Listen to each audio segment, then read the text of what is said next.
Zülfikar güllerin amber misali, boyu Erdoğan'dan güzelsin güzel.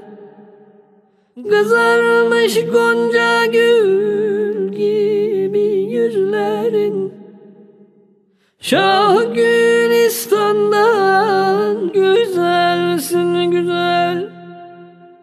Şah Gülistan'dan güzelsin güzel. Yüzünde yeşil ben aşikar olmuş, çekilmiş kaşların zülfikar olmuş. Gözlerin aleme hükümdar olmuş, Mihri Süleyman'dan güzelsin güzel. Mihri Süleyman'dan güzelsin güzel. Kurulmuş göksünde bahçe-i vahdet, hatmolmuş kadinler tuğba-i hikmet.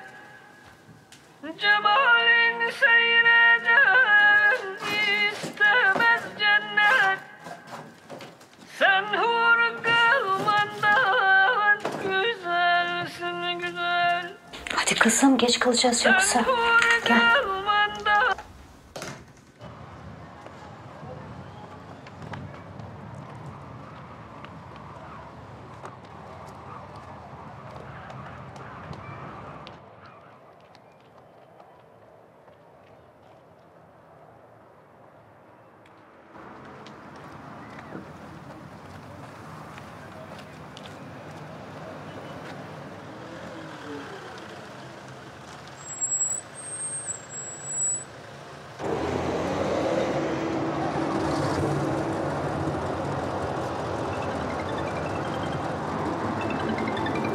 Efendim canım. Evet, yetiştik. Akşama ulaşırız herhalde.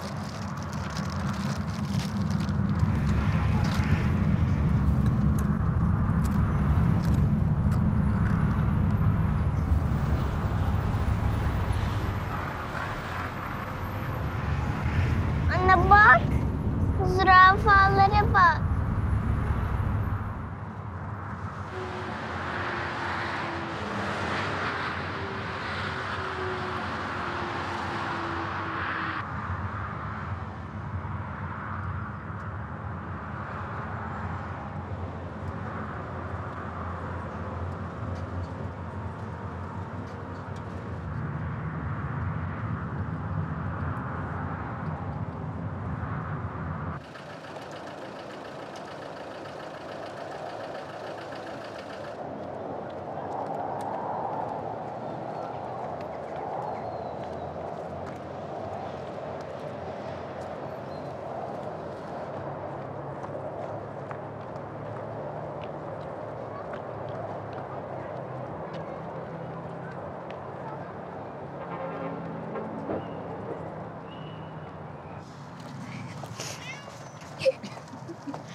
Anne yoruldum. Dayan kızım. Az kaldı, bak geldik sayılır.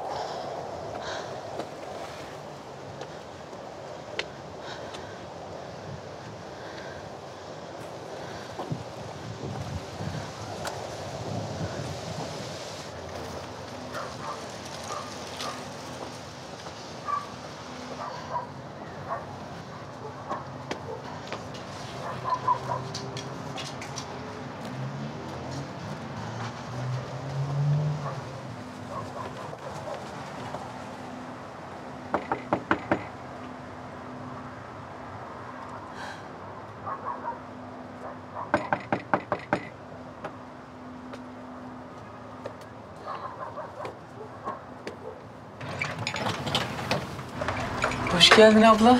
Hoş bulduk. Doğru. Erken misiniz? Geç çocuğum geç. Trenler iptal olmuş, otobüste geldik biz de. Baba! Ablam geldi. Oğlum alsana ablanın çantasını içeri. Merhaba baba. Öp canım, deden senin bu. Evet canım öper ya daha öper. Ne acelesi. Geç bakayım kızım sen. Aferin. Otur. Oturun abla oturun. Karnınız aç mı? Yok sağ ol canım. Ya yoldan geldiniz çocuk da mı aç değil? Ha? Ne dersin? Yer misin bir şeyler? Yamam. Bak sofrada peynir varmış. Vereyim mi biraz? Yemem, bu benim çok pis kokuyor. Allah Allah. Ayıp değil mi kızım? Yeğenin biraz nazlı herhalde. Çay bisküvi koyayım bari. Dayım bak o senin. Yanıma. Evet yolda anlattım ya sana. Ya senin abin mi oluyor? O benim küçüğüm. Anlat bakalım Nur Hanım. Nasıl gidiyor işler güçler?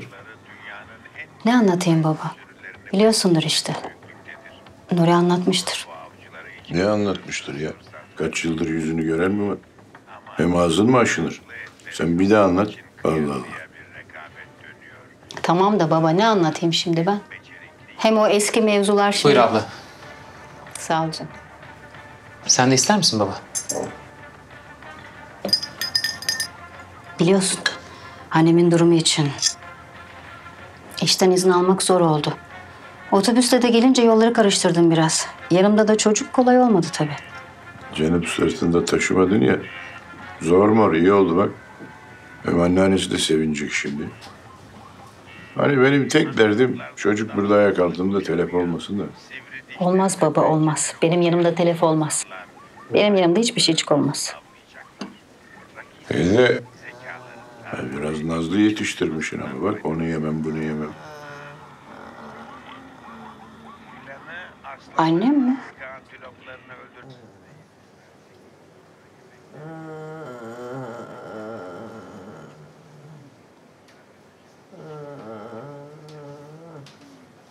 Vay koca Zehra Hanım vay. Vay benim güzel anne. Anne. Melek. Bak sana şimdi çok güzel kuş resimleri göstereceğim.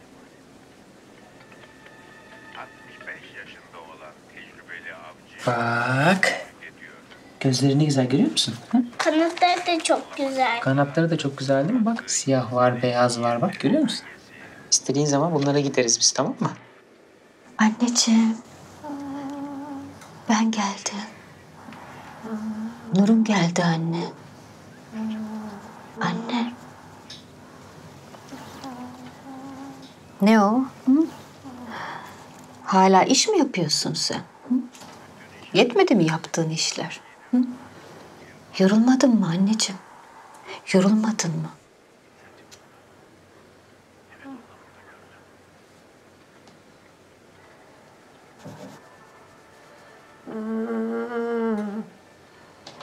Ne oldu anne? Kızım, bak bu senin anneannen. Hasta olmuş, yatıyor. Yaşlı olduğu için mi? Evet, yaşlı olduğu için. Ölecek mi? Melek niye böyle bir şey söyledin şimdi? Ama babam tek yaşlılara ölür demişti. Olur mu canım öyle şey? Herkes zamanı gelince ölür. Melek. Değil. Gel hadi gel. Gel. Sana kuşların yerini göstereceğim. Ah anneciğim. Böyle mi karşılaşacaktık seninle? Ha? Nuri, ben geldim oğlum. Hoş geldin Şükran teyze. Hoş bulduk. Ablam geldi. Ay tamam, tamam. Hoş geldin kızım. Hoş geldin. Öpeyim teyzeciğim. El öpenlerin çok olsun. Aman, aman benim güzel kardeşim bugün nasılmış? Kaka var mı kız kaka? Ha? Ay ay. Senin de çocuğun varmış ha? Evet. Kız değil mi? Kız evet. İyi iyi. Kız çocuğu iyidir. Evet şöyle bakalım. Sultanımızı bir döndürelim. Yardım edeyim ben de. Sağ ol kızım. Ben yapıyorum. Sağ ol.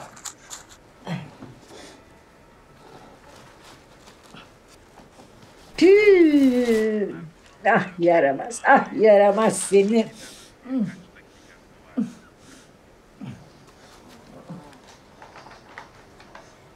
Şimdi mis gibi olacağız.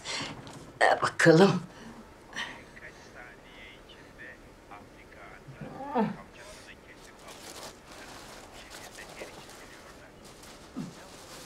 Kızım, şurada bak temiz bezler var. Onu kaldır, altta ben görüyorum. Hah, ver onu, ver canım. Şimdi şöyle döndürelim. Gel bakalım. Ay canım, ay canım. Tamam, tamam, tamam. Şimdi mis gibi olacağız. Oh, oh. Bir şey lazım mı Şükran teyze? Yok canım, yok. Sen yemeğini verdin değil mi? Verdim az önce. Pek yemedi gerçi ama. Ne yapalım artık? Yediği kadar kâr. Nuri'cim yalnız bezi azalmış. Yarın alıver, değil mi canım? Tamam. Ay, kızım şunu koyuver kapının önüne.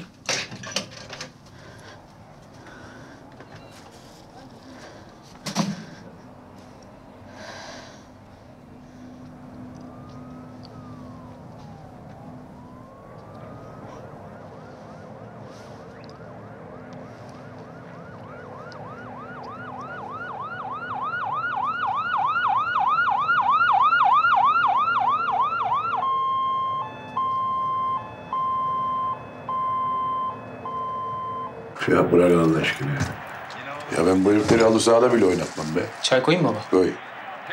Ya sen Zikkolu, Peleli Brezilya'yı görecektin oğlum. Efsane takımdı be, efsane bütün dünyada ya. Lan şunlara bak. Lan şimdi bak sana bir şey söyleyeyim mi? Bunların parasını verme. Bunlar maça çıkmazlar lan. Vallahi baba. Arjantin varken, hele Messi ile Arjantin varken Almanların işi zor biraz. Ne Arjantin? Lan Arjantin bunların yanında lafı mı olur? Ben senin yaşın kadar Dünya Kupası gördüm be. Çay içer misin abla? Yoksa Başka bir şey? Şükran teyze çay? Yok yavrum yok. Çarpıntı yapıyor. Kocan ne iş yapıyor kızım? belediyede. Aa iyi iyi maşallah. Bu devirde maaşlı olmak çok iyi. Ay yavrum uyumuş. Daha pek küçük annesi okula gitmiyordur herhalde değil mi? Vallahi işte bu sene anaokuluna verdik. 5 yaşında. Bakalım ne olacak. İyi olur iyi olur. Sen yüreğini iyi tut her şey iyi olur. Şükran teyze böyledir ablacığım. Sen ne dersen de iyi olur, iyi olur. Her şey iyi olur der hep. Zevzekliği bırak hadi sen ablanın yerini yaptın mı ondan haber ver. Bak kız yorgun. Yok yok ben iyiyim. Öyle fazla yol gelmedik de çocuk yoruldu biraz. Canım her neyse işte. Saat kaç oldu? Aa, hadi siz de kalkın yatın artık canım. Ya Şükran, sen ne alim kadınsın be? Ya şimdi şurada biri olsa seni görse, seni benim karım zanneder be. Desin işte fena mı yani? Siz anasız kalmazsınız, ben kocasız kalmam. Milletin dilinden de kurtuluruz. Tövbe tövbe. Hamit Bey ya eyvallah. Hadi ben gidiyorum sabaha görüşürüz. Hadi iyi geceler. Aa, ben baktım. Hakikaten müthiş bir kaleci. Oo, Cuma'ya yemeğe davetlisiniz haberiniz ola. Mehmet teyze. Ya Sıdık'ta var ya onun kızı Hatice. Ha işte Hatice'nin kınası varmış. Babası selam yollamış. Tamam teyzem unutmam. Tamam dediklerimi de unutma ama. Hadi Tamam. iyi geceler. Ya, bu kız o kadar büyüdü mü ya? Vay Hatice, anasını. Sıdıka ablanın bıcırık kızı. Abla ya ne sandın? Ya daha olsa 16-17'dir. Bir çay koyayım mı abla? Yok yok sağ ol. Biz yatalım artık. Çocuk da saatini geçirdi. Melek. Melek. Hadi yavrum kalk. Kalk yatağa götüreyim ben seni. Gel yavrum. Hoppacık gel anneciğim. 5-0. Almanya 5-0 yaptı. 29. dakika. Gel abla gel. Ya bu müthiş bir şey yani hakikaten. Yani yorum Yapamam. Anne, Ne var? içerideki teyzenin çok canı yanıyor. O teyze değil, senin anneannen. Ama çok çok ağlıyordu. Ağlamıyor kızım. Konuşamadığı için öyle sesler çıkarıyor.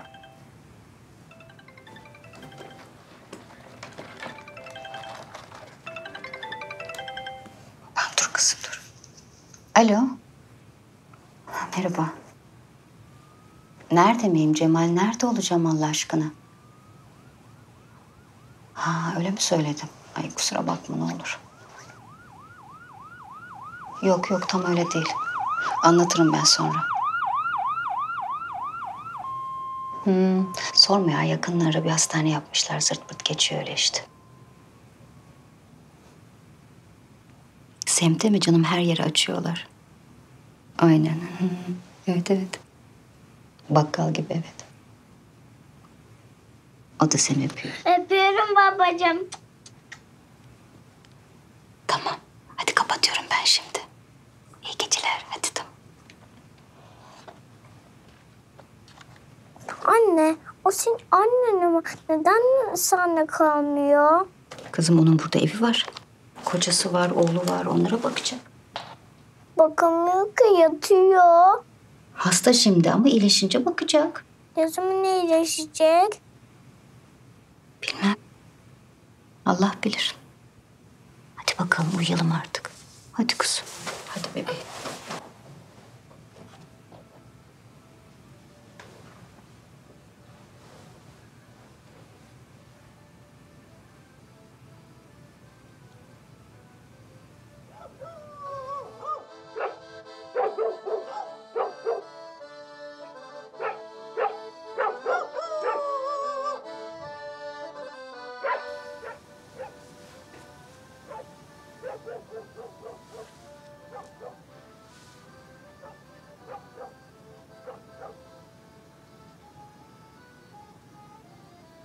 Uyumadın mı abla? Uyuyamadım. Üzüldüm tabii. Anneme değil mi? Bu kadarını beklemiyordum doğrusu. Ne bekliyordun abla?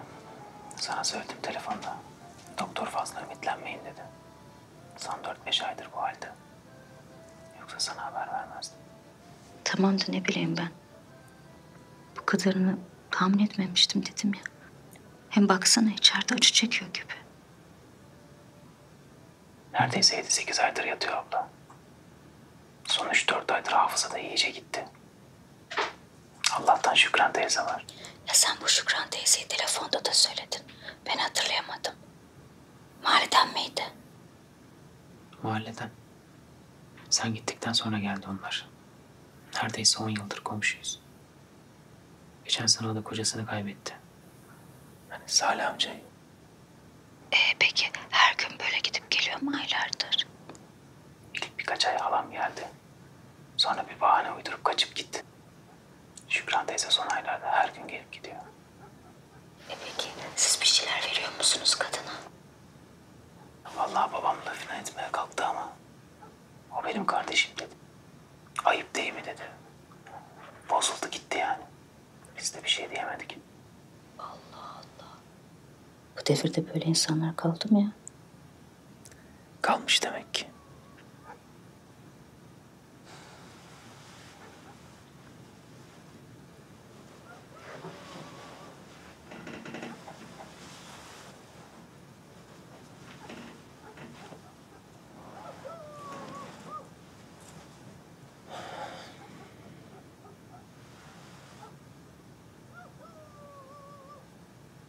Abla. Efendim? Hatırlar mısın ben hep alay ederdim seninle. Sen hala inanıyor musun öyle şeylere? Nasıl şeylere? Hani sen mahallede cenaze olunca onlar aslında ölmüyorlar. Başka bir yere gidiyorlar falan gibi şeyler söylerdin. Nuri'cim şimdi bu saatte bunlar. Ölüm yok diyorsan ne olacak peki?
Melek. Melek. Melek gel gel gel gel gel. Gel. Gel bak sana ne göstereceğim. Bak. Bunun adı da Kara Murat. Neden? Simsiyah ondan bak. Her tarafı simsiyah. Gördün mü? Babaları bilir mi? Hı hı, her tarafı simsiyah. Gel uçuralım. Hadi gel.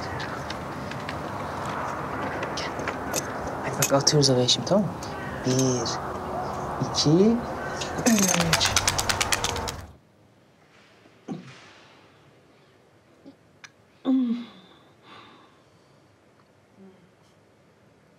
Ne titiz kadındın sen anne.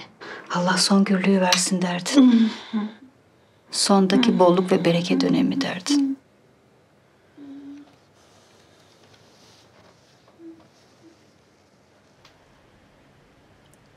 Bu nasıl bir son gürlüğü anne ya? İnsanın isyan edesi geliyor. Ben de sana çok kızgındım. Artık hiçbir şeye kızamıyorum, biliyor musun? Ben de çok şey yaşadım. Sen neler yaşadığımı bilmiyorsun.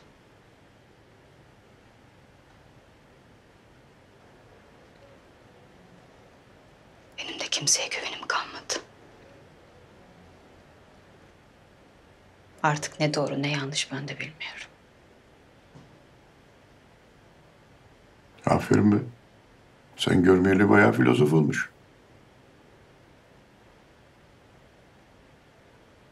İyi de bakalım o seni duyuyor mu? Diyelim duydu. Bakalım anlıyor mu? Artık ne fark eder ki? Belki duyuyordur. Sen merak etme.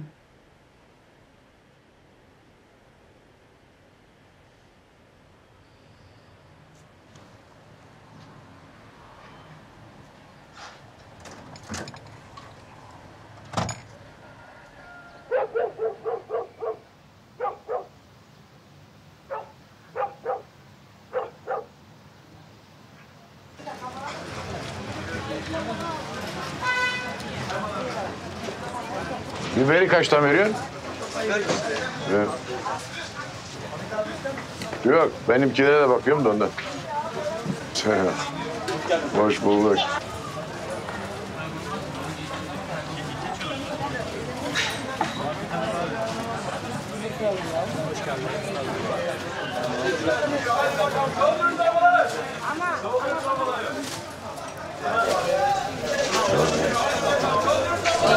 Hoş geldin. Eyvallah. Hoş geldin Hamit abi. Ne haber oğlum? Nasıl gidiyor işler? Vallahi sabah iyiydi be abi. Elma da iyi gitti bugün ha. Nedense bazı malları da eksik getirmişiz. İyi işte. Elma iyi gittiyse iyi. Geçen sefer biliyorsun 10 kilo malı çöpe döktük be abi. Hastalıklı çıktı hepsi. Biliyorum. Bir daha mal almadım zaten orada usta. Biraz eli para tuttu mu ondan sonra başlıyor kakalamaya.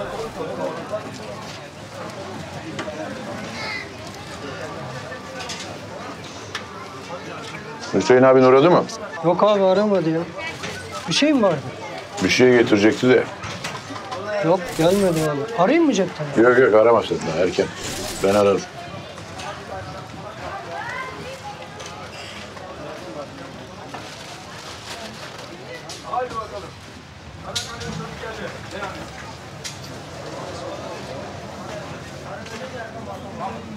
Hayırlı olsun Ahmet Usta.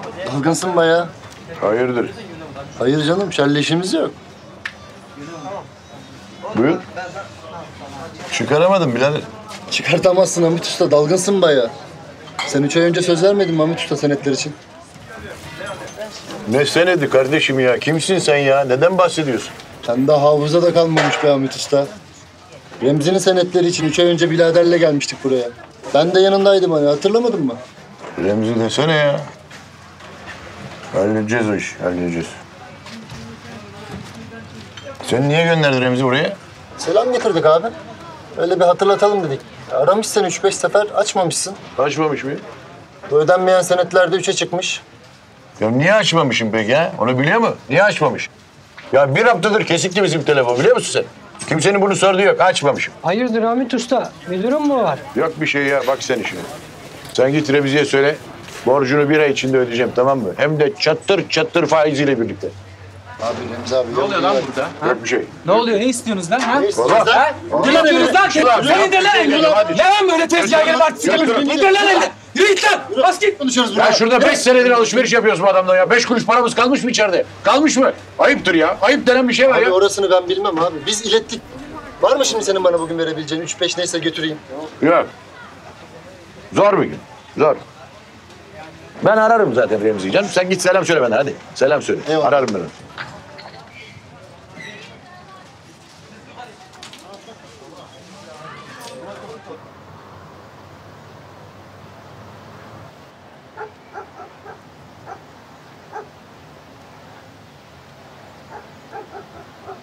Bak.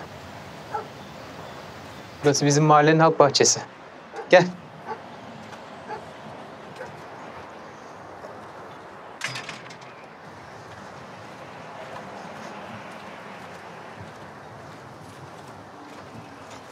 Dayı bu domates ağacı mı? Ha, domates ağacı. Bak bunlar böyle daha küçük minicik minicik. Bunlar böyle büyüyecekler, kızaracaklar. Sonra biz bunları yiyeceğiz gelip. Kahvaltıda bazen yiyoruz ya domates biber. Evet. Onları gelip bazen buradan topluyoruz biliyor musun? Bilmiyordum. Ya. Öyle mi? Bak burada bak daha kızarmışlar da var. Bunlar daha çok büyümüş gördün mü? Aa bak kızarmış. Ha dur bak kızarmış dur. Aa, al bunu sen ye. Ha? Kızarmış küçük domates.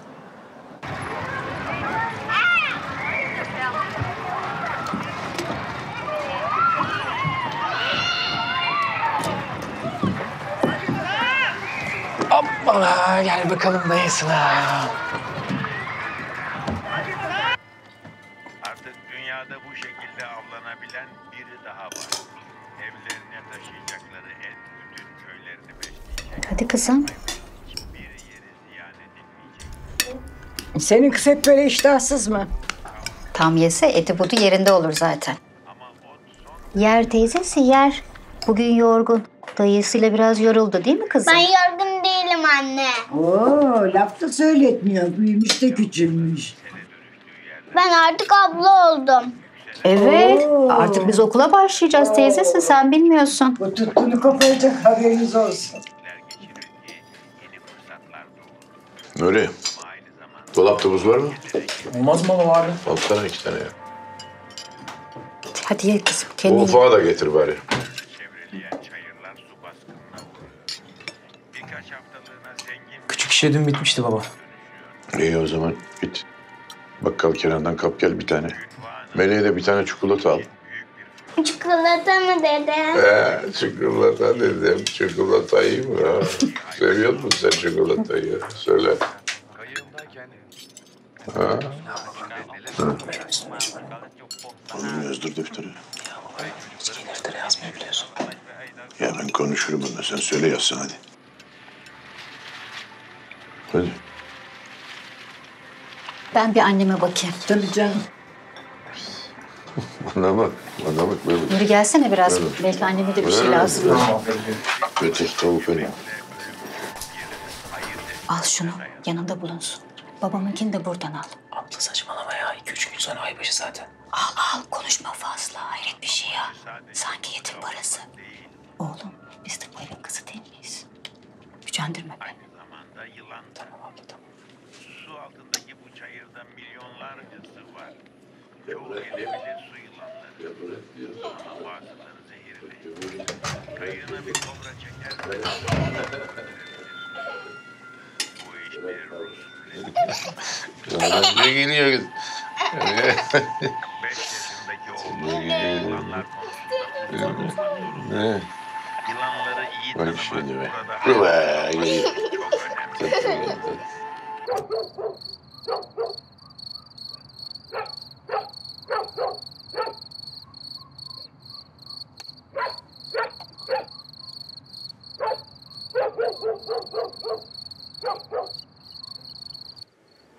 Anne, dün ne oldu biliyor musun? Karşı komşudan geldiler düğün daveti için. Sıdıka'nın kızı var ya Hatice evleniyormuş. Ne kadar şaştım ne bilsen. Bıcırık Hatice.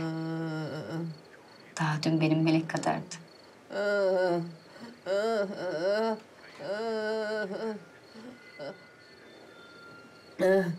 Sen de mi öyle? Şaşırdın demek değil mi?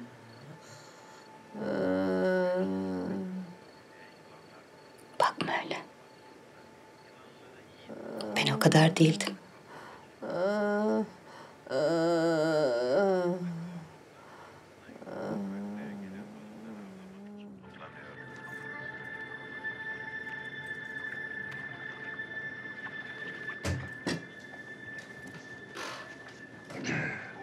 Lagara lugara yapmadı ya. Yok baba ne yapsın? Bazen tekliyor işte. Kenan abi bilirsin. Sağ solu belli olmuyor. Bu dedenden. Yaşasın! Yaşasın! Hepsini yeme ha. Yarın kuşlara da vereceğiz. Kuşlar yer mi ki? Dedeye teşekkür yok mu kızım? Abla bir dur ya. Teşekkür eder sonra. Kuşlar çikolata yer mi diye soruyor duymuyor musun? Niye yemesinler? Sen yiyorsun ya. Ben kuş muyum da dayı? Evet sen benim kuşumsun. Bir tanecik ve güzel kuşum. Annesi bence sen Meleği burada bırak. Onlar dayıyen pek güzel anlaşıyorlar. Bırakayım mı? Ne dersin?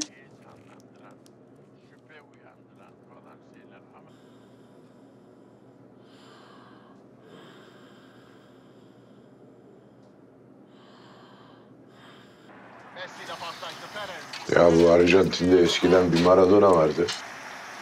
Vallahi herif acayip topçuydu ha. Onun gibisi gelmedi gibi geliyor bana. Nasıl gelmedi baba ya? Messi az adam mı?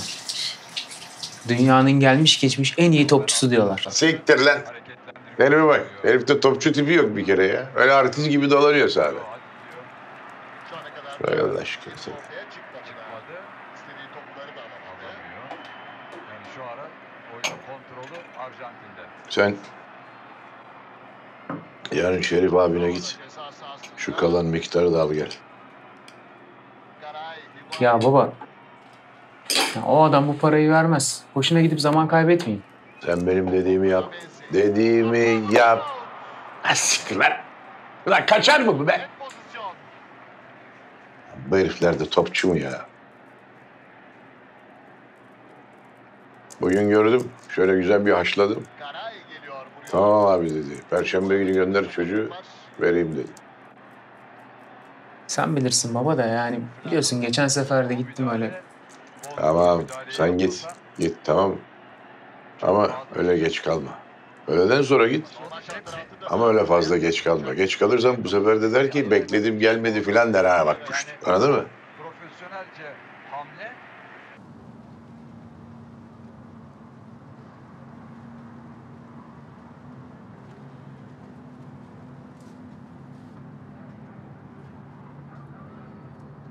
Ne lan bunlar?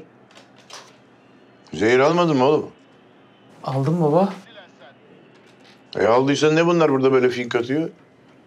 Yemeği mi beğenmedi pezemekler? Dediğim gibi yaptın değil mi?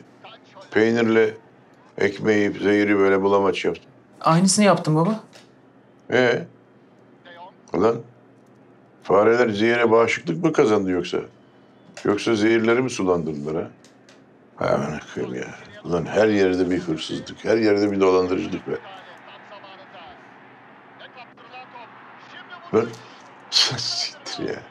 Atsan şaşardım lan sana böyle ben. He.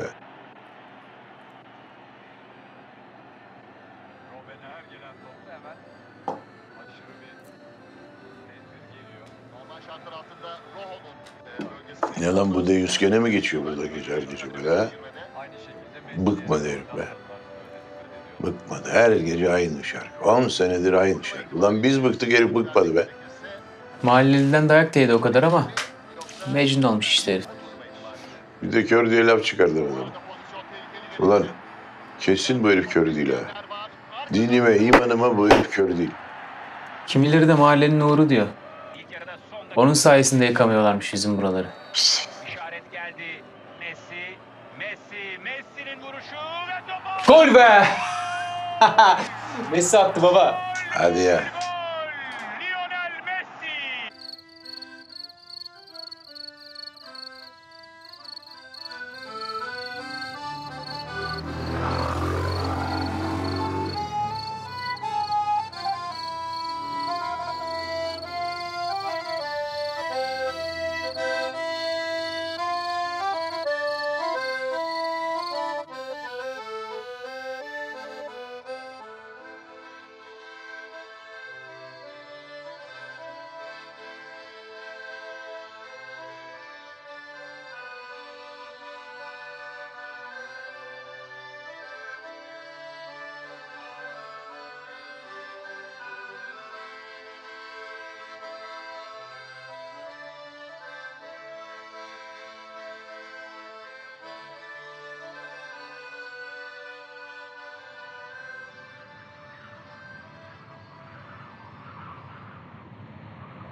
Günaydın.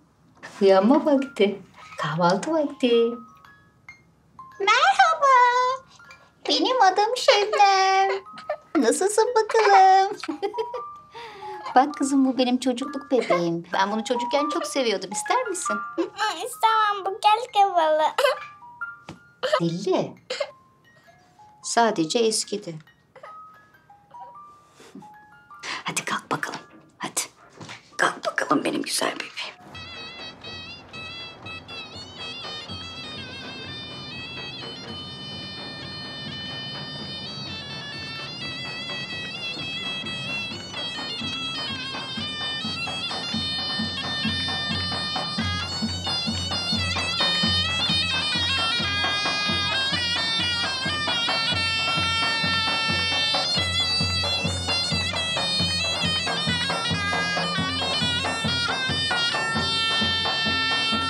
Anne dayım nerede? Ne yapacaksın sen dayını? Elindeki ekmeği bitirdin mi önce? Anne dayım nerede? Dedenle bir yerlere gitmiştir kız. Ama benim kuşlarıma gidecektik. Gidersiniz kızım. Hem öyle benim kuşum falan deme. Sonra eve gidince üzülürsün. Nilemi hiç kuşuma elime götürmez miyim? Nasıl bakacaksın sen kuşa? Hı? Arkadaşlarından, ailesinden ayırmak olur mu onu? Onun da annesi var, babası var değil mi? Neden annemin kızım var? Allah, patatesler.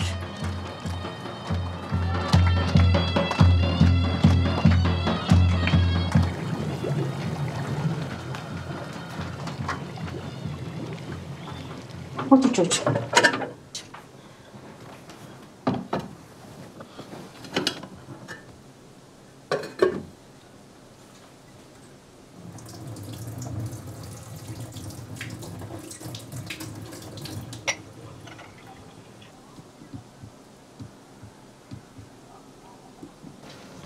Gel, gel kızım. Gel. Geç bakalım şuraya. Sen seversin bu patatesi. Soğusun ama biraz oldu mu yavrum?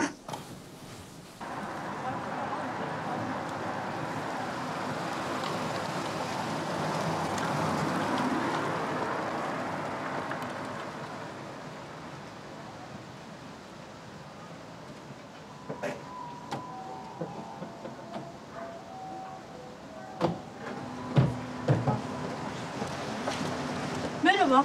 Hoş geldiniz. Zehra Hanım için gelmiştik biz. Buyurun. Siz yeni yardımcı mısınız? Yo, nereden çıkardınız? Biz 15 günde bir kontrole geliriz. Ha, anladım. Ben akrabasıyım da ziyarete gelmiştim.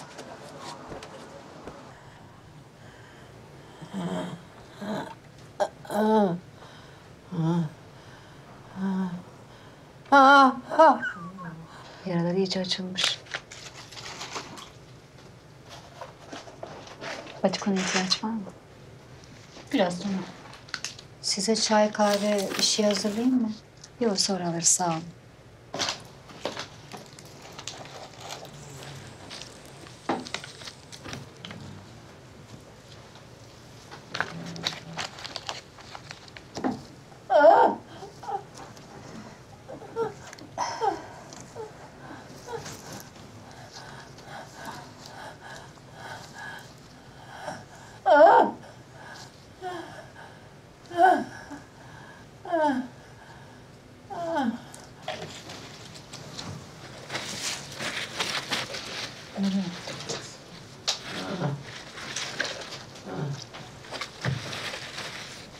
Sen hiçbir şey yememişsin kızım.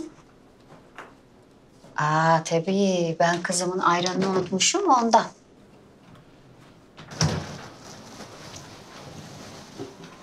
Hadi bakalım.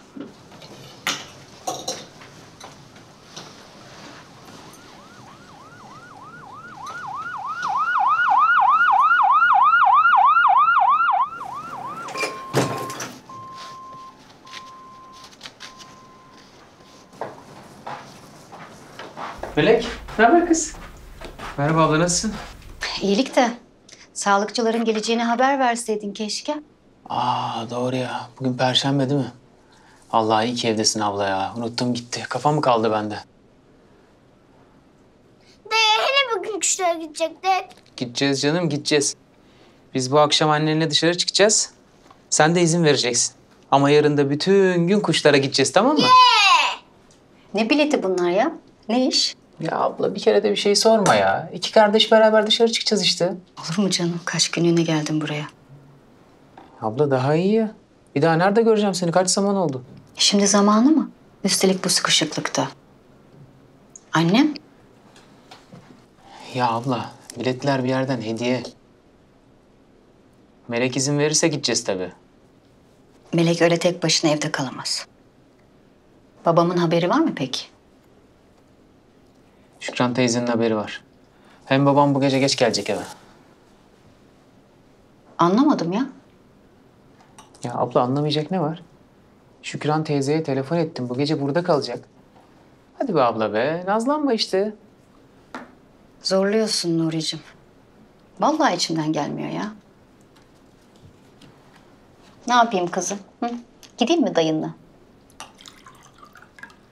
Hadi ye bakalım ye.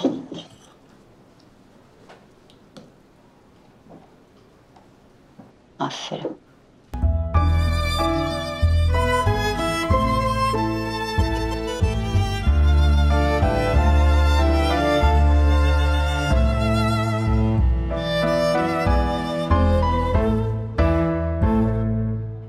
Mazi kalbimde bir yaradır, bahtım saçlarından karadır.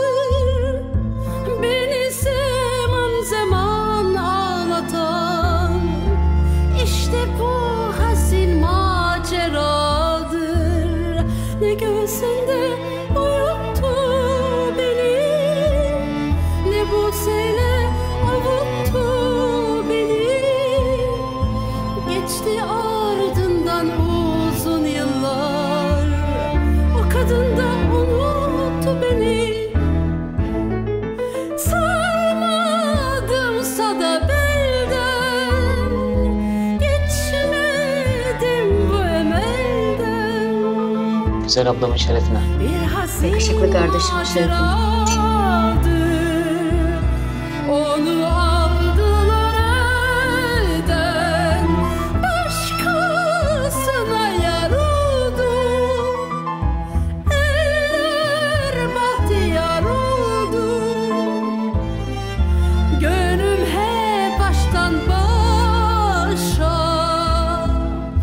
viran bir diyar oldu. Çok teşekkür ederim. Çok sağ olun.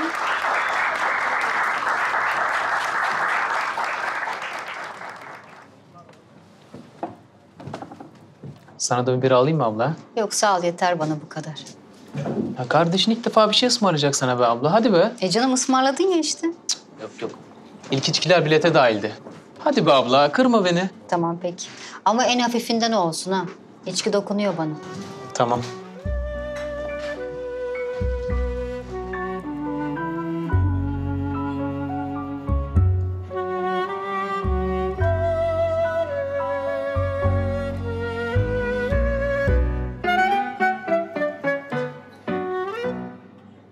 Sarı kırmızı çiçekler soldu.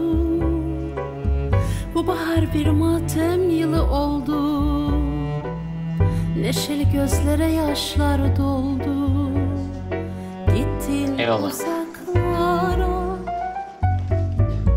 Yine bir gün döner diye seni özledim, o gül kokan teni. Ufuktaki kızılın dengi, dudağındaki rengi. Yıllar girse de aramıza teselli olmaz yaramıza. Bu dertle ölsem ömrüme yanmaz.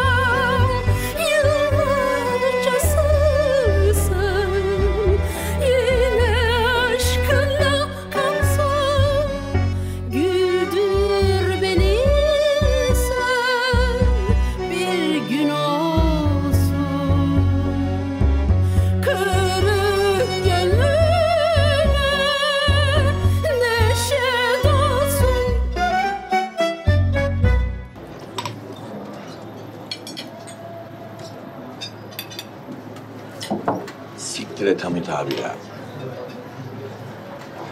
Oluruna bırak abi. Sıkma canını hiçbir şey. Eyvallah. Sağ ol baba.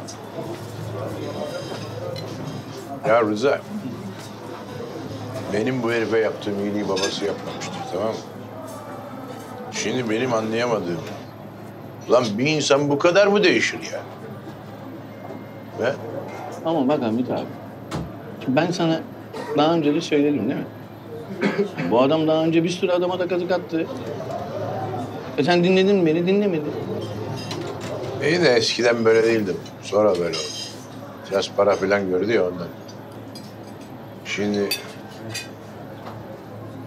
Lan bu dünyaya hangimiz kazık çaktık ya? Kim çaktı? Hepimiz gelip geçiciyiz, yolcu yani, anladın mı? Ulan sonra ne olacak? Yaptıkların, ettiklerin anlayacak değil mi? Adam gibi şeyler. Ha. Şimdi sen geldin bana 3.000 lira kazık attın. Kefenin cebi yok ki abi. Var mı? Evet. Bir de ulan adamı kelek yerine koyuyor, değil mi? Güzel. En çok kafamı bozan da bu yani. Hadi boş ver, boş ver.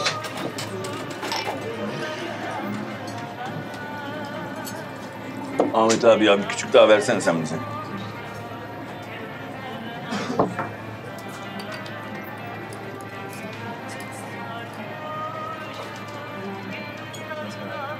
Afiyet olsun. Sağ ol.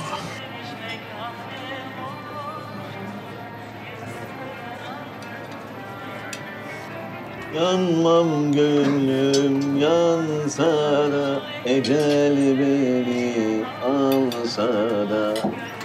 Takma abi kafana, vallahi takma. Gözlerim kapansa da yıldızların altında. Abi be, sağlığın saatin yerinde mi? Ha? Yerinde değil mi? Takmayacaksın abi kafaya. Hem sen büyüksün. Bazı şeyleri görmeyi vereceksin. Duymayı vereceksin. İdare edeceksin abi. Öyle değil mi?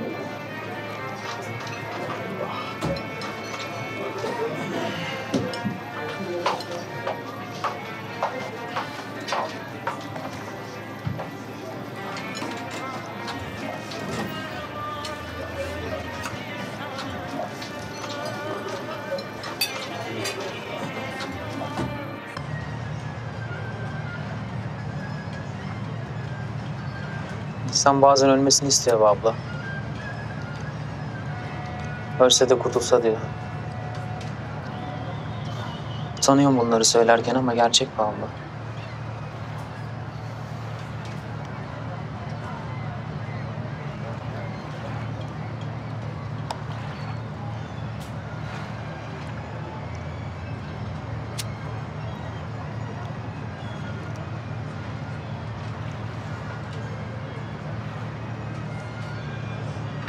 Ben bu durumda olsam verin iğneyi damarımdan gönderin beni derim. Vallahi de derim, billahi de derim abla. Öyle deme be Nuri'cim. O kadar kolay mı bu iş ya? Hem durumu bilmiyoruz ki. Kim bilir o da kendi içinde ne yaşıyor, ne hissediyor, ne düşünüyor. Onun yerinde olmayan hiç kimse de bilemez. Bazen Allah'a isyan edesim geliyor abla. Sonra da günaha mı giriyorum diye pişman oluyorum. Kafam karışık yani.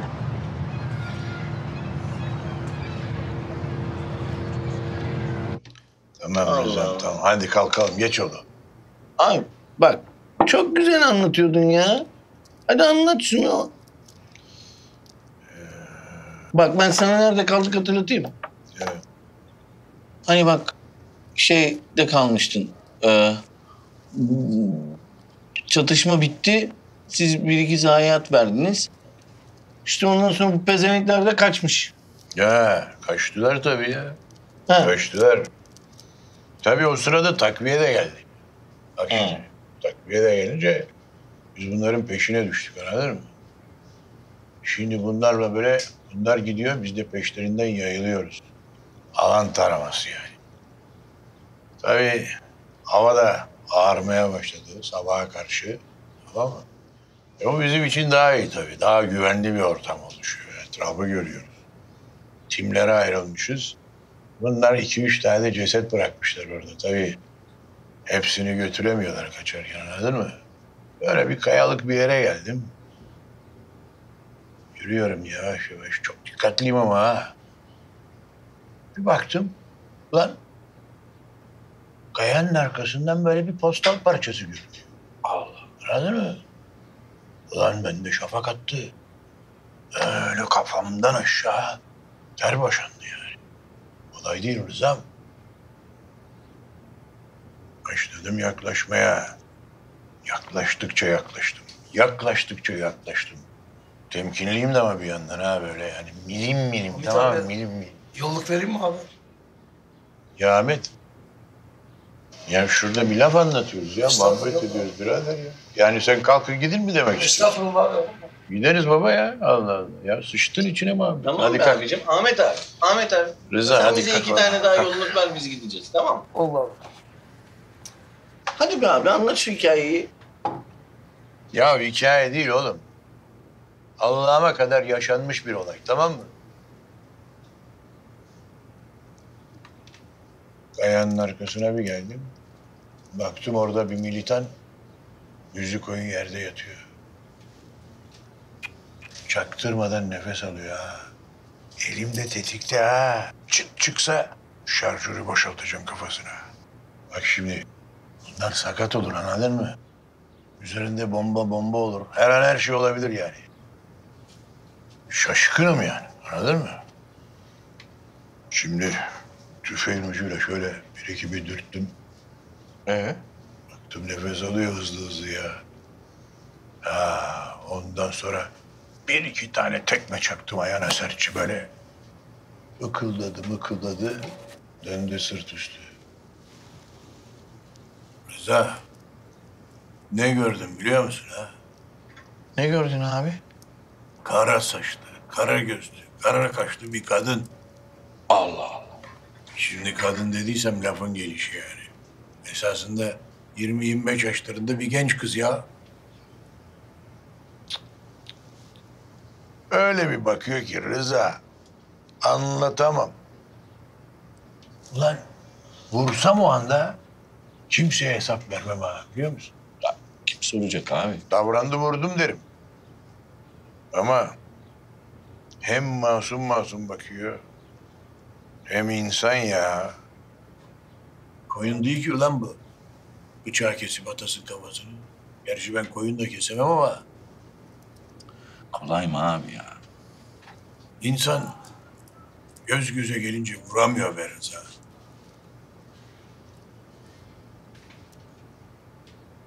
Bir kötü oldun. Dondum kaldım amına koyayım. O bana bakıyor, ben ona. O bana bakıyor, ben ona. Kafam allak bullak. Bin bir şey geçiyor kafamda şimşek hızında. Zor abi zor. Aklıma birdenbire benim kız geldi. Allah Allah. Ya ben bunu nasıl öldürürüm diye düşündüm. Yani belki de öyle düşünmedim de öyle geçti yani. Sen şimdi diyeceksin ki abi çatışmada vurulan arkadaşları düşünsene. Ya da al onu diğer esirlerin yanına kat. Bana da içim el vermedi nedense. Acıdın herhalde abi sen ona. Benden 100-150 metre aşağıdaki komutana seslendim. Komutanım dedim. Burası temiz dedim. Bir tane silah var dedim.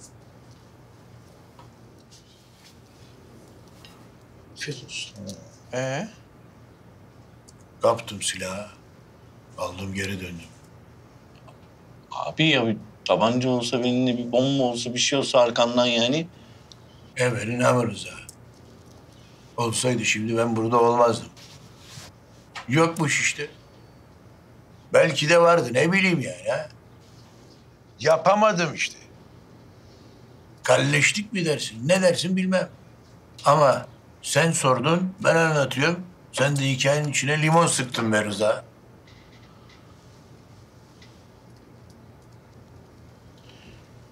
Ahmet abi biz hesabı alalım.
Ama bayağı geç olmuş. Evet abla. Bugün için tekrar sağ ol.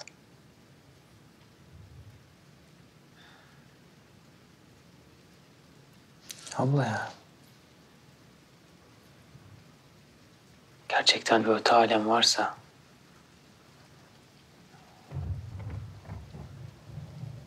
Ne müthiş bir şey değil mi? Öyle tabii. Bu akşam için biraz tuhaf oldu. Suç işliyormuşum gibi geldi müzikolde. Ne suçu abla be? Annem bu haldeyken biz eğlencede. Eğlence olur mu abla ya? 40 yılın başı. Nuri. Ya sende yok mu bir şeyler? Bir şeyler. Nasıl şeyler abla? Kız arkadaşın diyorum ya. Yok mu ciddi bir şeyler oğlum? Ya aslında var gibi ama hani karışık o işler biraz. İş yok, güç yok. Evde sen bu halde. Sen ümidini kaybetme. Duydun mu? Aslında annem çok kızardı ama bir türlü bulamadı. Herkes bir bahane buldu. Gerçi bizimkisi de bu devirde görücü usulü gibi oldu ama. Annem tanıdık olsun diye ısrar edince ben de o mutlu olsun diye he dedim. Benim kim bilir belki de kısmetimize iyi bir şey çıkar diye düşündüm. Hiç kimse olmadı yani. Oğlum yakışıklı adamsın. Enstitü mezunusun. Askerliğini de bitirdin. He? Abla ya. Kızların hiçbiri buna bakmıyor. Varsa yoksa para pul.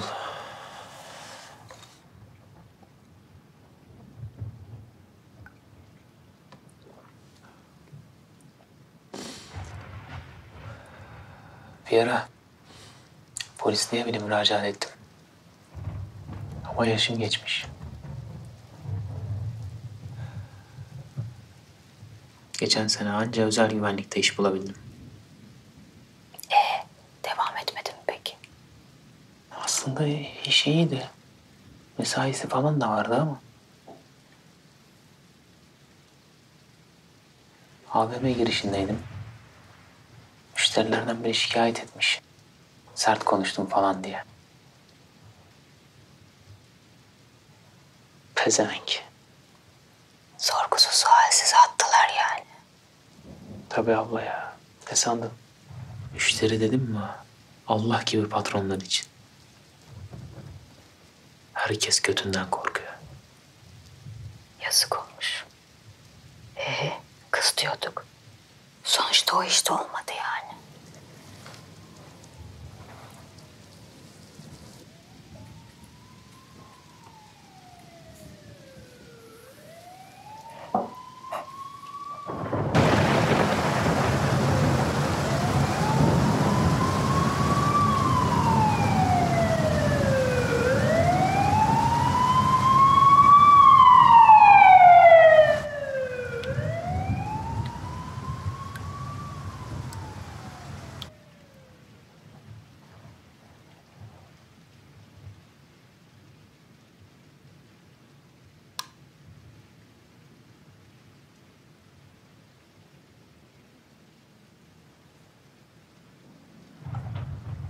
Anne.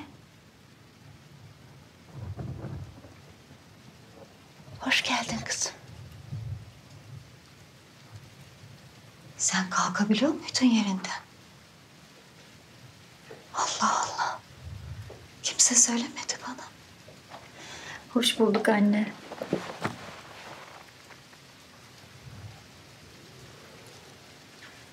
Gel. Gel.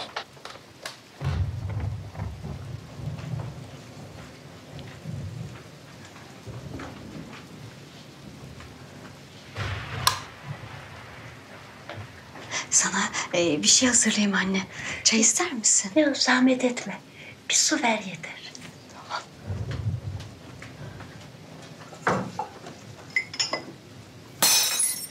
Kimseyi uyandırmadım inşallah.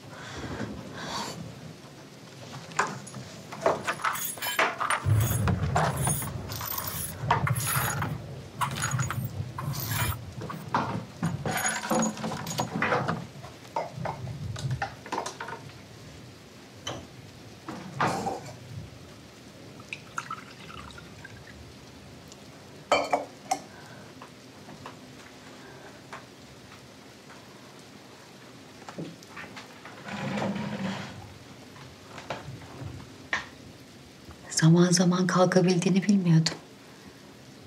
Yaraların nasıl anne? İyi kızım, iyi. Sen nasılsın? Kocan, çocuğun iyiler mi? Çok iyiler. Melek de burada anne. Dünya gözüyle seni görsün istedim. 3 gündür buradayız biz. Çok iyi yaptınız kızım, çok iyi yaptınız. Anne, sen bana kızgın değilsin değil mi? Sana hiç kızgın değilim kızım. Hiç.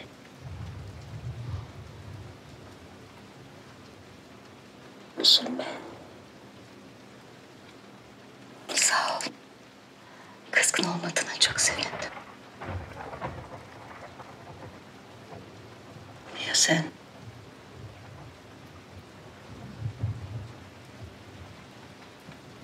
Değilim.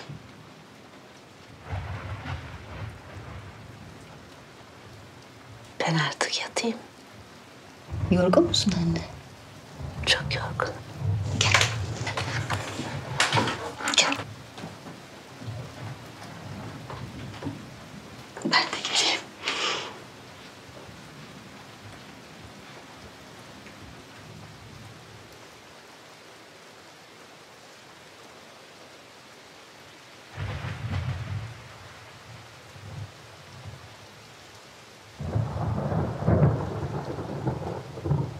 İyi geceler.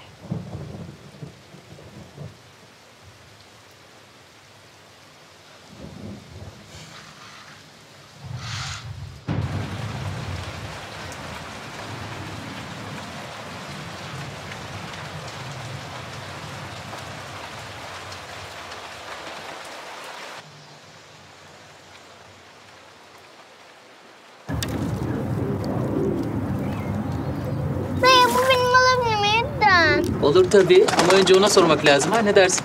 Soralım o zaman.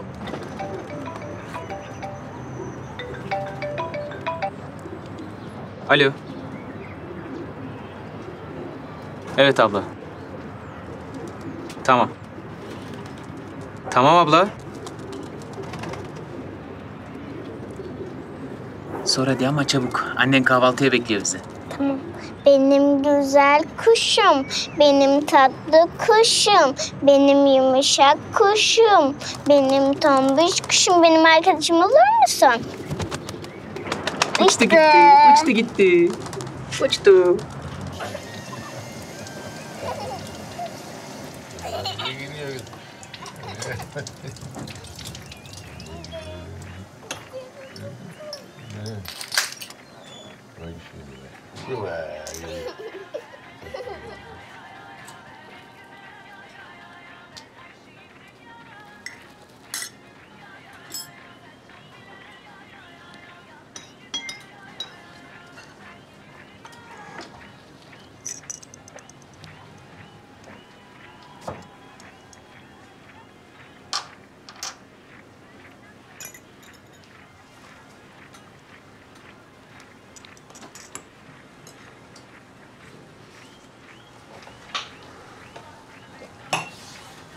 Dede bu kuş beni sevmedi.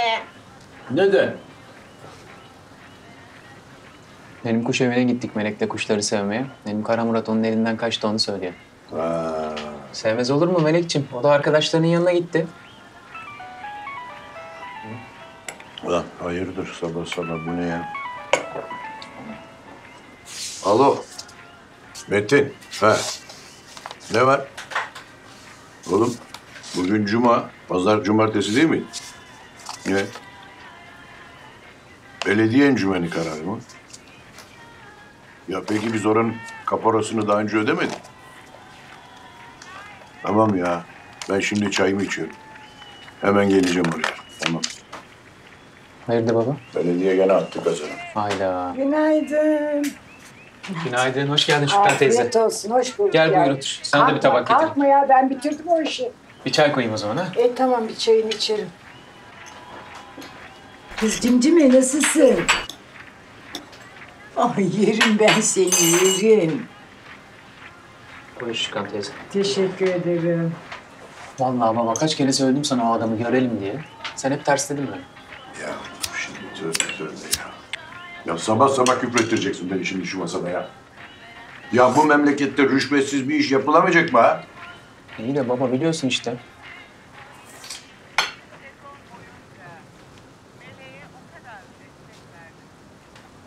Sen nasılsın kızım? İyi. Bugün Cuma'ya gidelim diyorum, hayırlı bir gün. Ne dersin? Cuma'ya mı? Evet, annene de dua edersin hem. Olur. Gideriz. Kadınların Cuma'ya gittiğini bilmiyordum. Gidiyorlar. Sen öğleden sonra şu Remzi'nin kahveye uğra da o işi hallet, tamam mı? Tamam baba.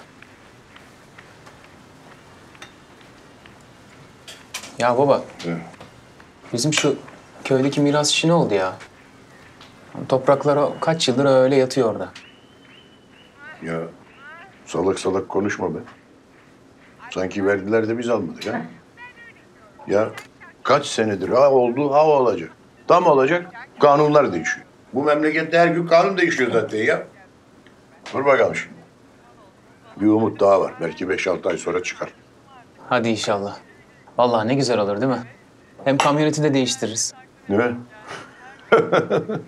Ulan kamyonete sıra gelinceye kadar önce şu evi onarız bir ya. Belki kamyoneti derler zaten. Ya baba, biliyorsun yani bu mahallenin durumu belli değil. Yani şimdi eve harcama yapmak boşuna olmaz mı? Yani yarın öbür gün burada yıkım kararı çıkarsa ne yapacağız biz? Olur, iyi olur inşallah. İnşallah. İnşallah.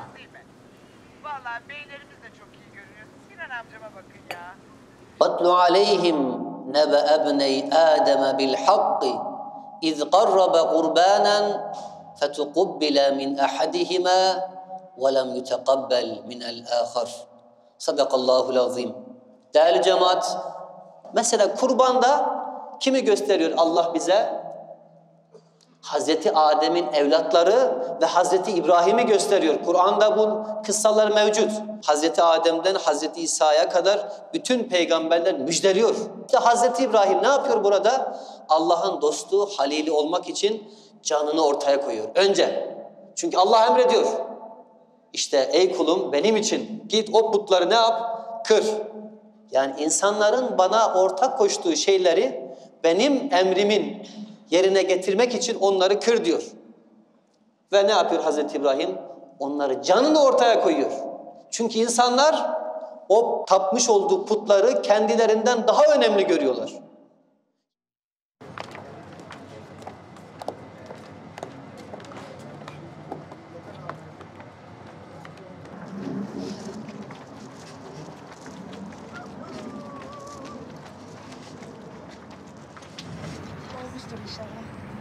Anne çok üşüdüm. Tamam anneciğim. Geldik şimdi. Şükran teyze.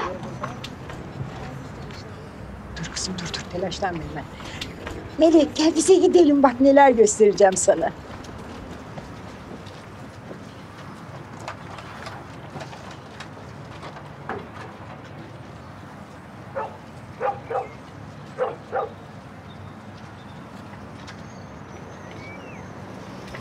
Nedir bunlar? Sorma abla ya. Pezevengin biri 3 kuruş için haciz çıkarmış. Üstelik tebligattan haberimiz de yok. Muhtara verdik diyorlar bir de utanmadan. Ne olacak şimdi? Vallahi babam çok sinirlendi. Hepsine sövdü saydı. Avukat da inadına her şeyi toplattırıyor böyle. Anneme rağmen mi? Ne sandın ya abla? Bunlar da vicdan ne gezer? Çete bunlar, çete.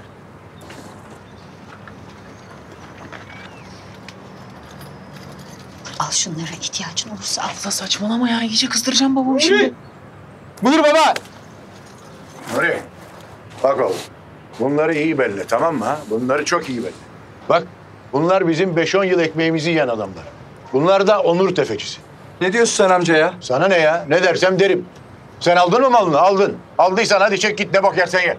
Yaşına başına saygın var ama haddini de aşma. Aşarsam ne olur ya? Ha? Aşarsam ne olur? Ha? Yalan mı? Siz onur tefecisi değil misiniz ha? Onun bunun evine telefon açıp tehdit edip onlardan para sızdırmaya çalışan siz değil misiniz ha? Allah İkile. Allah, Hadi. çattık belaya. Hadi bakalım ikile yallah. Yürü. Ulan bunlar sırf insanları komşularına rezil etmek için evlerindeki perdeleri, tülleri söküp alıp giden adamlar bunlar.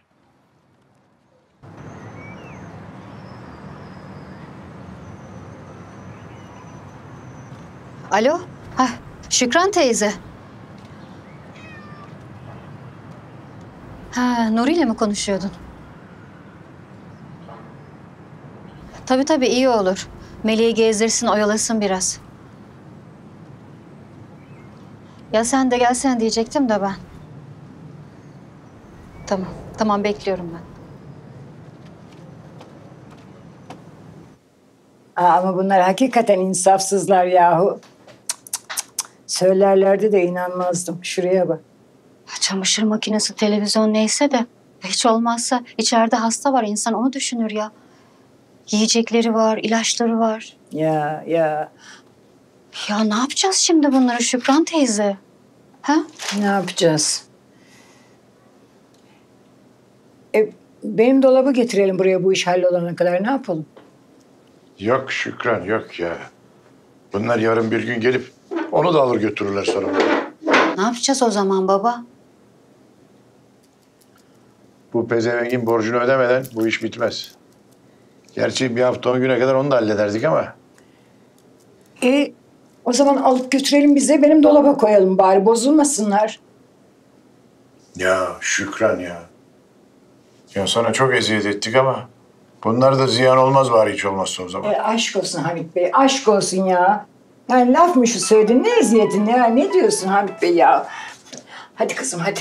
Bir an önce toparlayalım şunları. Tamam Şükran teyze. He. Tamam ben gelirim şimdi oraya ya. Tamam.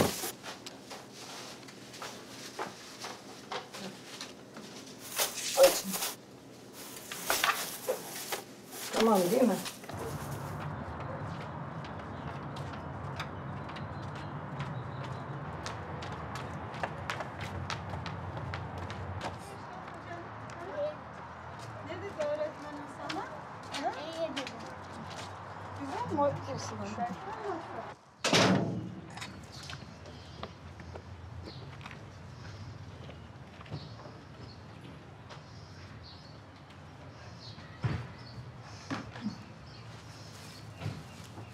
Hadi kızım hadi.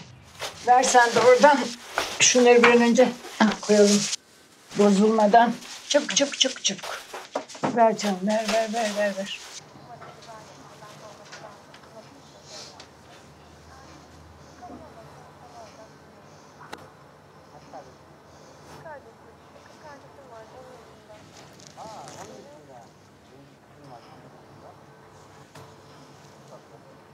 Çok değil ya. Ben saçımı boyamayacağım falan diyorsun dedi.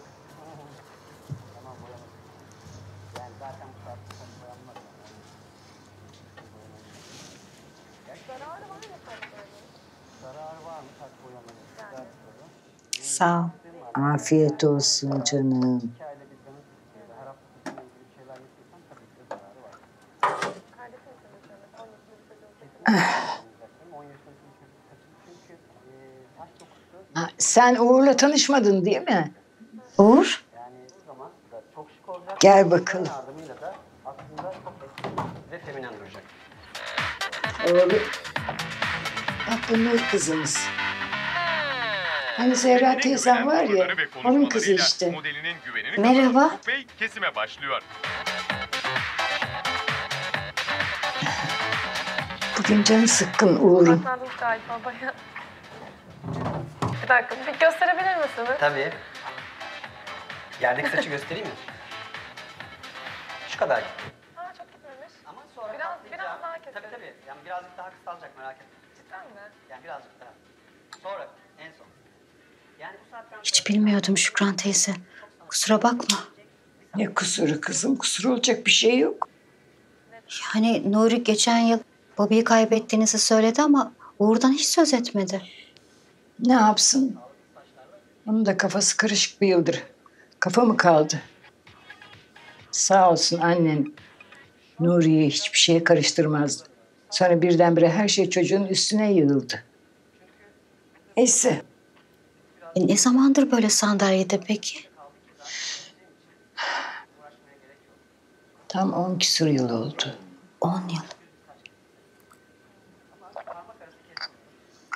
Allah korumuş.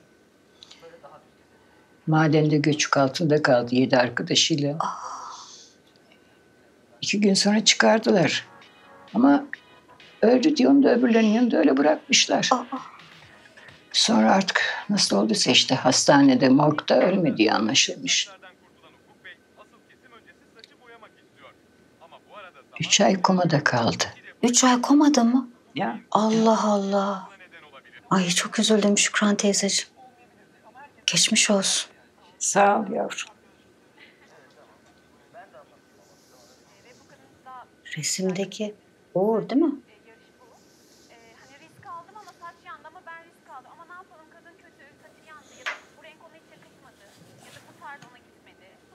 Evet o.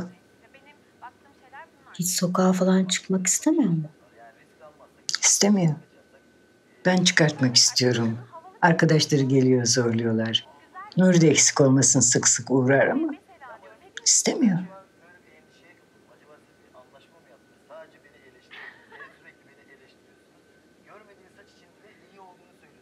Rahmetli babasıyla bazen aynı vardiyaya düşerlerdi işte. Öyle bir günde çekilmiş o resim.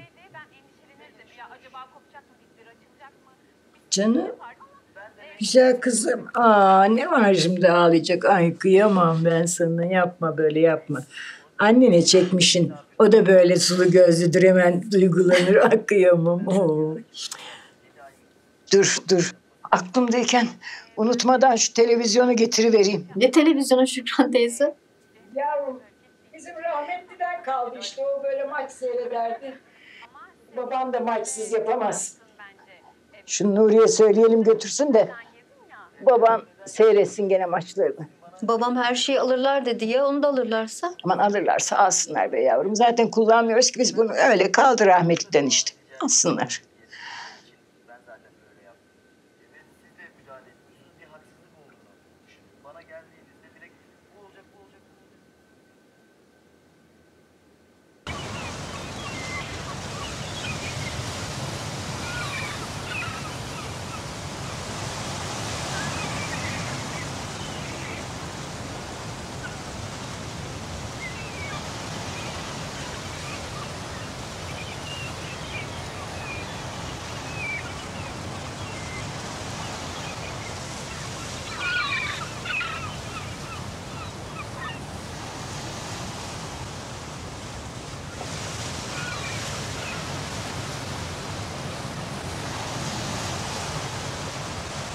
Abla. Nuri. Anneme bir şey olursa ne yapacağız ya? Ne yapacağız abla? Bundan kötüsü olmaz herhalde. Doğru söylüyorsun. Bir şey içer misin abla? Yok sağ ol.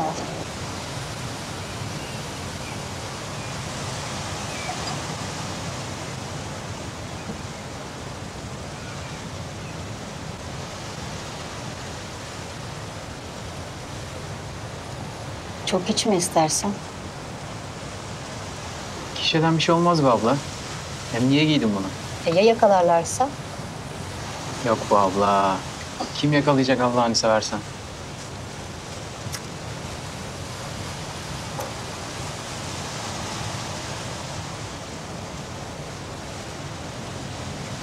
Abla be. Yak bir sigara. Abla kardeş karşılığı tüttürelim ha. Ne alem adamsın yani. Sen eskiden böyle değildin. Ver anasını satayım. İçeyim 40 yılda bir madem.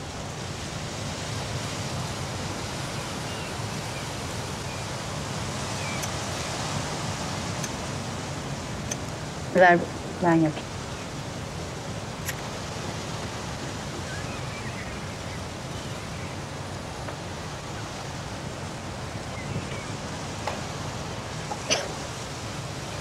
Ya geçen gün masada konuştuğunuz o miras işi neydi ya? Doğru ya, sen bilmiyorsun onu değil mi? Neredeyse 2 yıldır var o mesela. 2 yıldır mı? Ha. Babamın köydeki kimsesiz akrabalarından biri ölmüş. Varlıklı biriymiş üstelik. Tarla tokat yani. Allah Allah. Babamın öyle akrabaları mı var ya? Varmış demek. Hukuken malların bir kısmı babama kalıyordu. Talih kuşu işte. De. Adamın yanında çalışanlardan biri sahte vasiyetname mi ne imzalatmış. Aa. Akrabası falan da değil ha. Yani anlayacağım biraz karışık iş.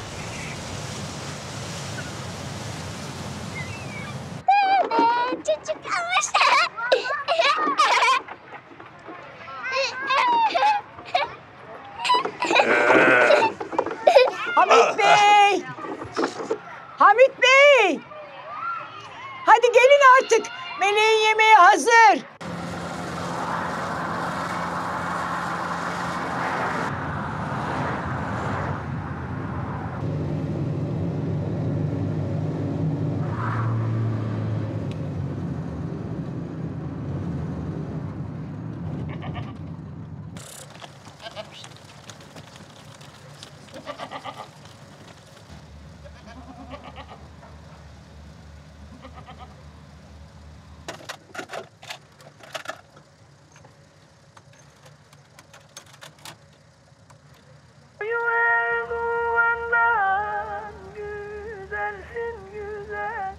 Kimin bu kaset? Senin mi? Arabayı aldığım arkadaşın.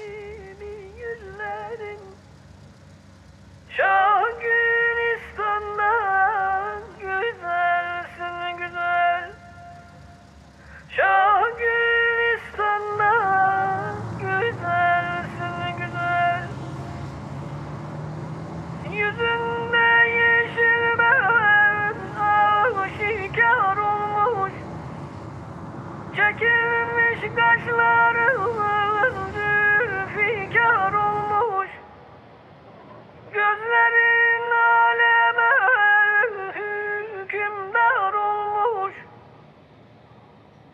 Mihri Süleyman'dan güzelsin güzel. Tamam. Ay canım, canım. Of.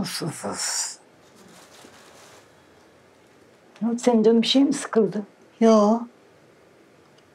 Ben böyle otururken senin o işleri yapmam gücüme gidiyor biraz. Yani kızım sen zaten yarın bir gün gidiyorsun. Çocuğunla ilgilen, o yeter. Ben asıl sonrasını düşünüyorum. Neyin sonrası? Yani işte.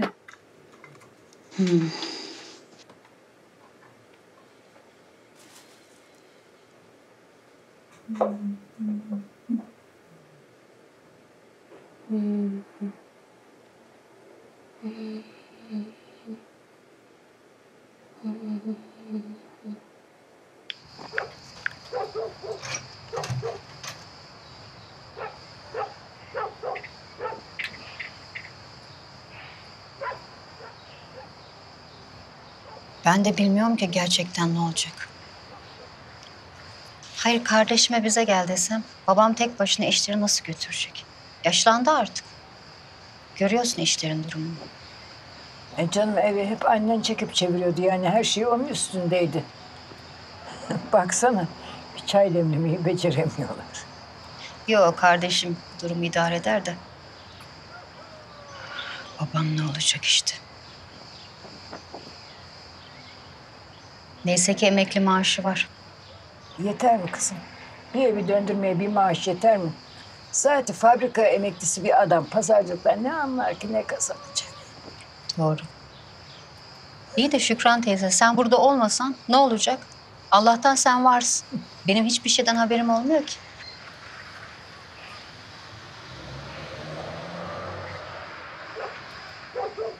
Olamıyor daha doğrusu.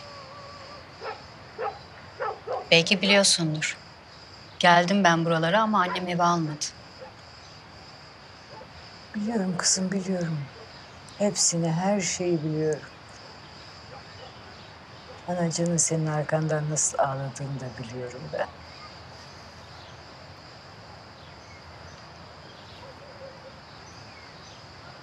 Annemin arkamdan nasıl ağladığını mı? Nereden biliyorsun? Sen taşımış mıydın buraya ben bu evden kaçtığımda? Yok, biz o zaman burada değildik ama senden hemen sonra gelmişiz. Yani aşağı yukarı bir 10 yıl falan oldu biz buraya geçeli. İşte senin boşanıp gelip o kapıyı çaldığın zaman anneciğine bizim böyle en sıkı fıkı olduğumuz dönemdi.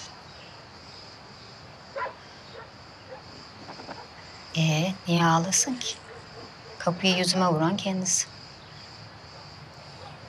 Yani kızım, hani sen boşanıp gelince yeniden bir takım problemler olur diye korkuyordu Zahar.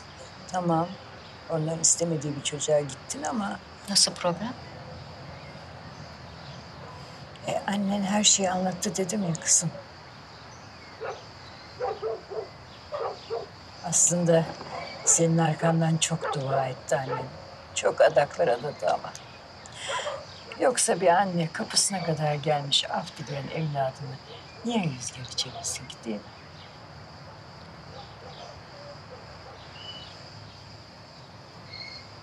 Babam yüzünden mi? Ben şu annenin mamasını ısıtayım.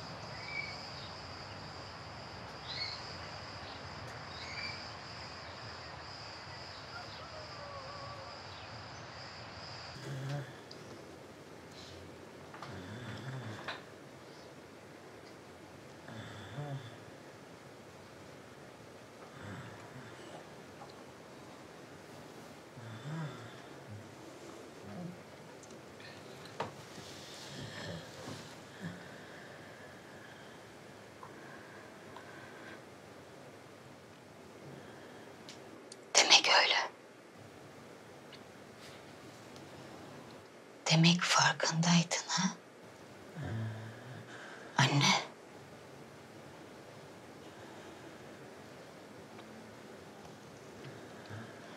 Bazıları kızlar annelerinin kaderlerini yaşar der. Ama benim kızım benim kaderimi yaşamayacak. Bak, Allah'a ant içiyorum ki benim kızım benim kaderimi yaşamayacak.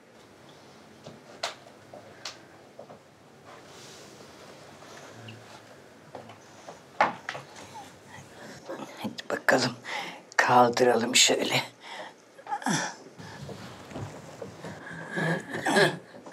Tamam canım, tamam güzelim, tamam, tamam. Oh, oh. Tamam. Ay canım, ay canım, tamam. Ah benim güzelim.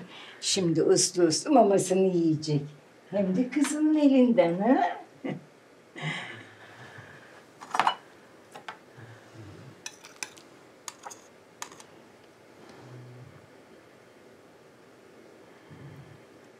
Gayret anne. Hadi anne. Anne. Bana inat yapmıyorsun değil mi? Bir kaşık al bari.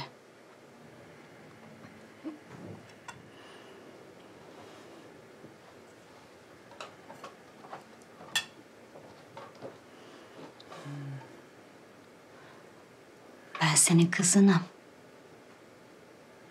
Nurum. Senin Nurun. Nuri'nin ablası. Anne, hatırlar mısın? Sen küçükken bize böyle yapardın. Siz bir atın iki kulağı gibi kardeşsiniz. Birbirinizi hep koruyacaksınız derdin ha?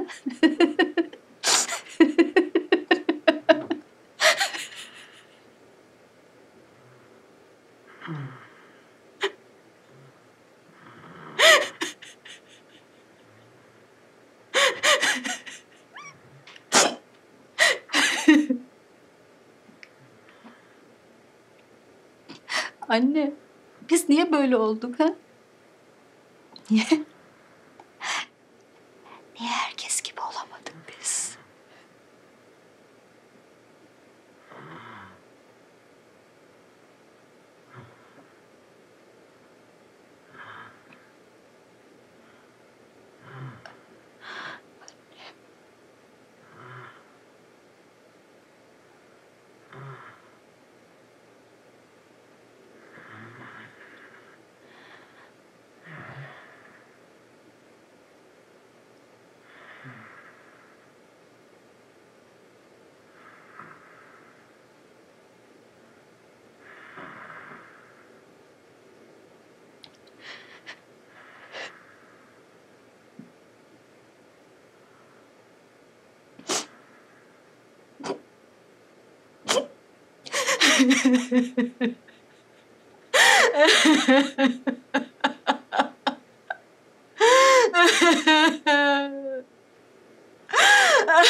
Anne, anneciğim.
Ya Şükran, sen bizim muhasebeci Mehmet'e git, o halleder bu işi.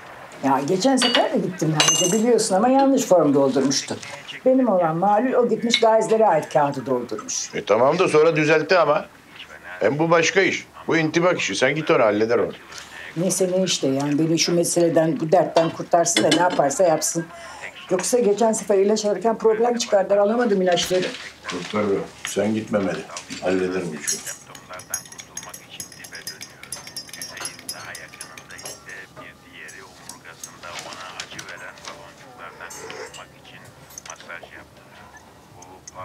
Dalgıçları her gün daha büyük bir riske atılırken ödüllerinin miktarı her geçen gün azalıyor.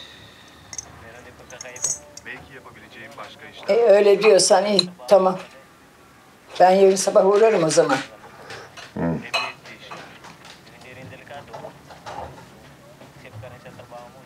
Vücuduma zarar vermeyecek işler. Joseph'in hayalleri var. Ama acı gerçek şu ki bugün sırf karnını doyurmak için 2 kez daha dalması gerekecek. Okyanusta öyle başarılı oldum ki... Hamit Bey bir gelsene. Nur kızım sen de bir geliver. Yakında gezegenimiz daha fazla okyanus suyuyla kaplı olacak. Ve burada hayatta kalma becerimizin sınırları zorlanacak. Yarın sabah muhakkak burada ol lütfen. İyiyim ben, iyiyim. Onun bir şeyden haberi yok. Uyuyor. Sabaha kadar da uyanmaz inşallah. Tarif ettiğim yere getireceğim. Ama sakın ağlama.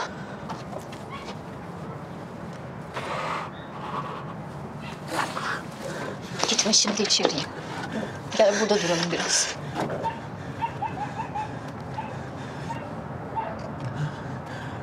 Ne zaman oldu abla? Çok olmadı.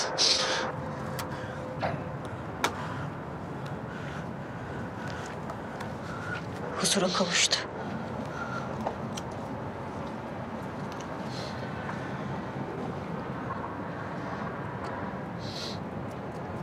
Ne haber? Ne yapıyorsun? Hadi. İçeri gel.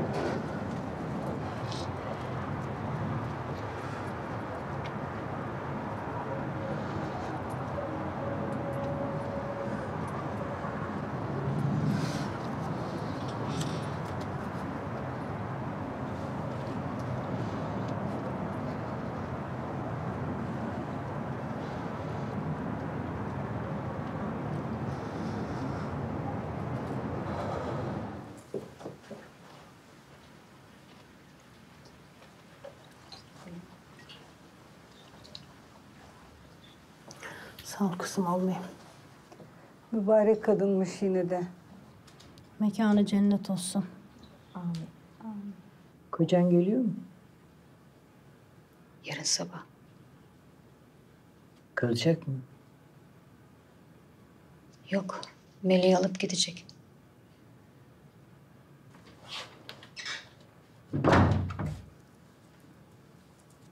Nuri.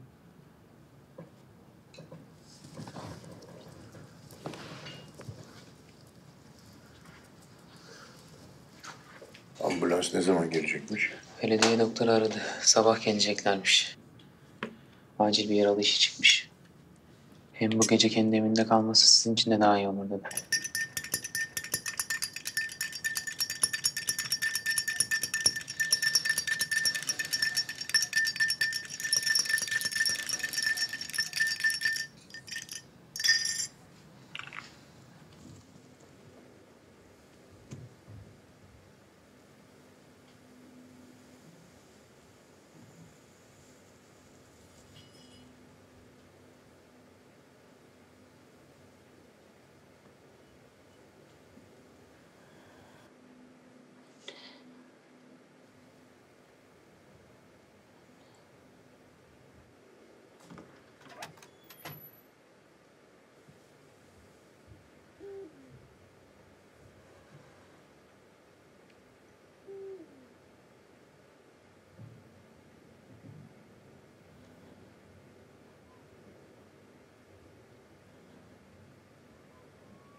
Anne gitmek istemiyorum.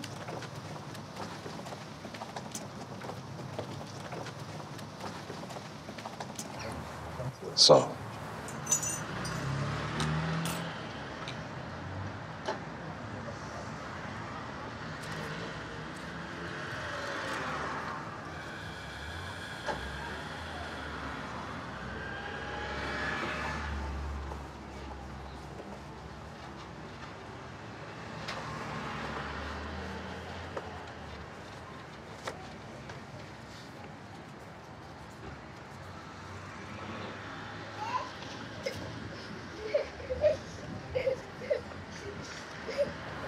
Kızım ağlama artık. Bak babayı göreceğiz. Geleceğim çocuğum ben. Oy kızım gelmiş. Kızım gelmiş. Gel bakayım sen bana. Ah. Nuri'cim, Cemal. Nasip bugüneymiş, ne yapalım? Aynen. Daha çok görüşürüz umarım. İnşallah. Ne oldu sana? Kızım ağlama ama artık. Üzüyorsun beni. Bak ben yarın geleceğim çocuğum. Anneannenle biraz işlerim var. Geleceğim ben. Babası biliyor musun? Dayısının bir sürü kuşları var. Melek hep oraya gidiyor. Hatta bir tane yavru kuş var. Onu da hediye etti Melek'e. Öyle mi? Kuş meleğin ama arkadaşlarından ayırmayacağız. Melek gelince sevecek. İyi ne güzel işte bak kuşum varmış. Gelir görürüz daha sonra yine. Ağlama sen. Hem bak annenlerin hastası var. Geç kalmasınlar. Kızım. Babanı üzme, tamam mı tatlım? Melek görüşürüz Melek.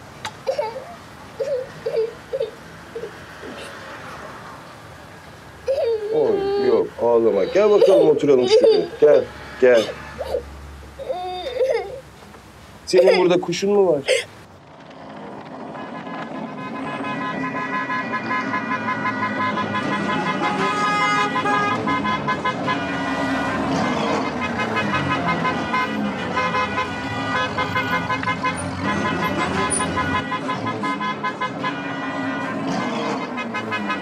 Bir sıcak bir soğuk.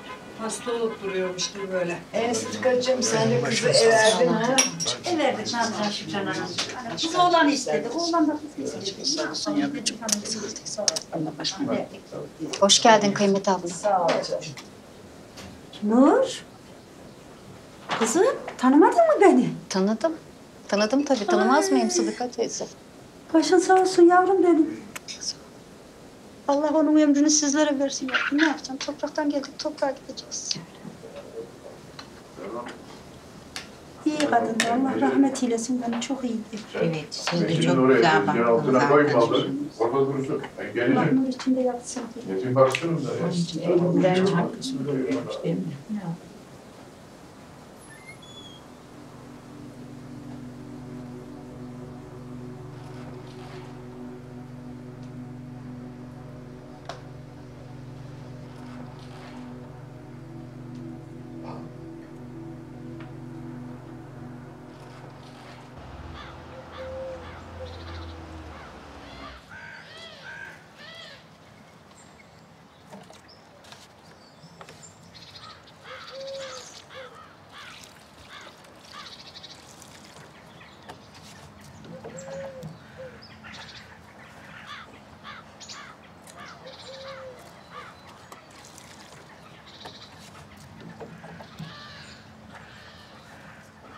El Fatiha. Bismillahirrahmanirrahim. Elhamdülillahi Rabbil alemin.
Abla ne yapıyorsun burada?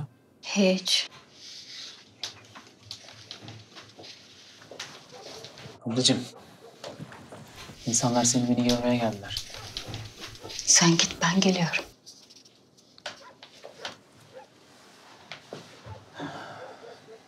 Herkes seni soruyor abla.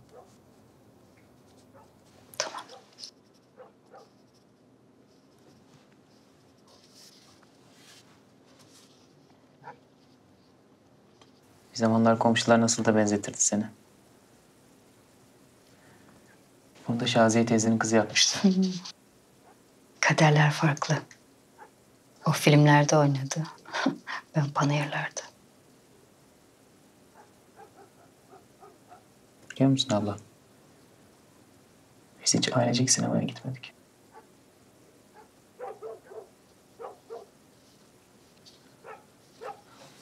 Neyse. Boş verelim şimdi eskileri. Hadi bekletme insanları, gel, tamam? Tamam Nuri'cim. Geliyorum ben, sen git.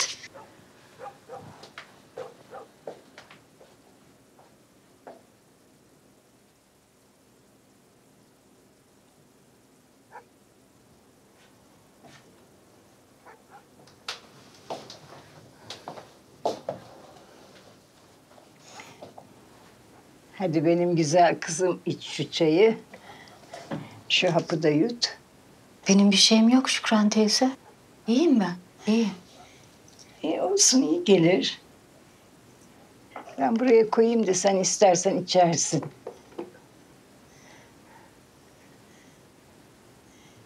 Yarın gidiyormuşsun öyle mi? Kızın okulu başlayacak. Bakacak kimse yok.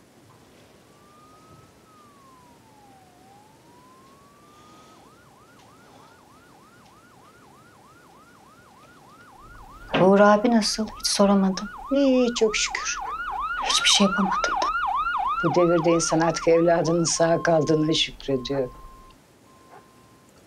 Gidip gelirsin artık ha? İnşallah. İnşallah. Hadi gel biraz içeri geçelim. Bak konu komşu gelmiş. Hadi güzel kızım.